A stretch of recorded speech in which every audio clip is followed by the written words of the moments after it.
Alors un autre sujet sur la tempête Caetano qui a frappé la France, le nord-ouest surtout. On va se concentrer sur les témoignages des gens qui étaient sur la route. Ça concerne aussi bien les voitures thermiques que les électriques d'ailleurs, hein. D'ailleurs certains diront que ils sont morts de froid car ils n'avaient plus de batterie pour mettre le chauffage de leur VE. Bon, c'est vrai que si vous êtes en plein bouchon, qu'il vous reste 10% de batterie, faut pas que le bouchon il dure trop longtemps non plus, quoi. Après, ça dépend du niveau de batterie, sur pareil, quoi. Si vous reste 90%, il n'y a aucun souci. Mais d'ailleurs, pareil avec une essence, hein. Si vous êtes sur la réserve en plein bouchon avec du chauffage, vous n'allez pas durer longtemps non plus, hein. Ah oui. En Ile-de-France, la vitesse est abaissée de 20 km/h sur tous les axes ce jeudi 21 novembre. Un moyen de parer au danger de la neige. Bon, de toute façon, tu la baisses naturellement, la vitesse. Quand il neige comme ça, faut être con pour rouler aux vitesses préconisées. Une mesure qui n'est finalement pas totalement nécessaire. Effectivement, l'arrivée de la neige pousse les automobilistes à ralentir par eux-mêmes. Bah oui, c'est ça. À s'arrêter même dans de nombreux cas. Alors, le site Citadin, je connaissais pas, c'est marrant comment c'est écrit. Ils ont recensé pas moins de 360 km de bouchons dans la région à 16h50. Ça concernait la 13, la N200, la N186, la 12 ou encore la N10. Dernièrement, l'épisode ne semblait pas encore totalement passé.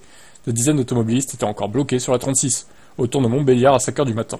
Sous conditions de conduite difficiles et un accident, la 6B a été fermée dès 1h12 le matin, le vendredi donc. Un peu plus tôt dans la soirée, une nouvelle restriction était aussi mise en place par les autorités sur la N118. La circulation des poids lourds de plus de 7,5 tonnes et des véhicules transportant des matières dangereuses était interdite depuis 21h. Les difficultés se ressentaient aussi en Normandie, avec la chute de plusieurs centimètres de neige. Ça allait jusqu'à 14 cm de neige dans l'heure. Du coup, bloqué par moins de 200 poids lourds sur la 84 dans le sens Caen-Rennes. Immobilisés par la gendarmerie, plusieurs accidents étaient aussi à déplorer dans la Manche, à cause des chutes de neige.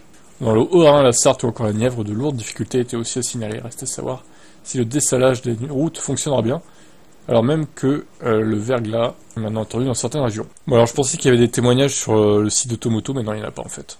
On va aller voir sur France 3.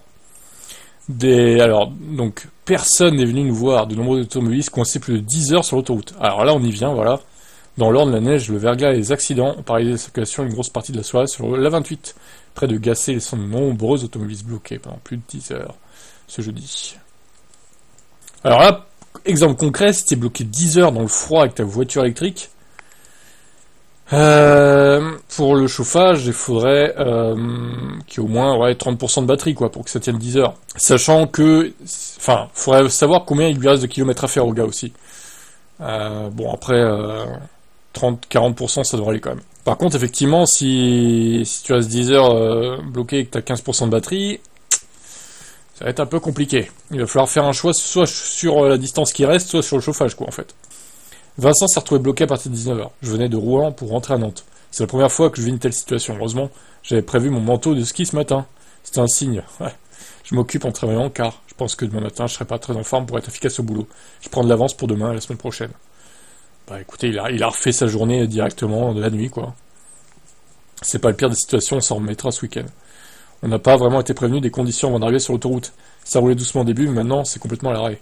Je regarde des séries pour passer le temps. Nicolas, technicien de gaz chez GRDF.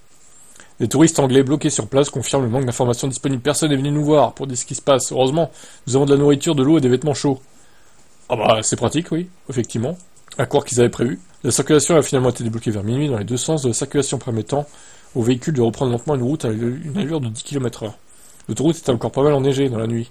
Avec un peu de verglas à cause des faibles températures, la plupart des camions ont dû rester là-bas, sur le bas-côté. Les 5 départements normands sont toujours en vigilance neige et verglas ce vendredi 22 novembre. Un arrêté préfectoral a interdit toute circulation des camions de plus de 7,5 tonnes. 107 interventions de secours ont été effectuées par le SDIS, dont 25 accidents de la route, sans gravité, en lien avec l'épisode météo en cours, et 32 chutes d'arbres.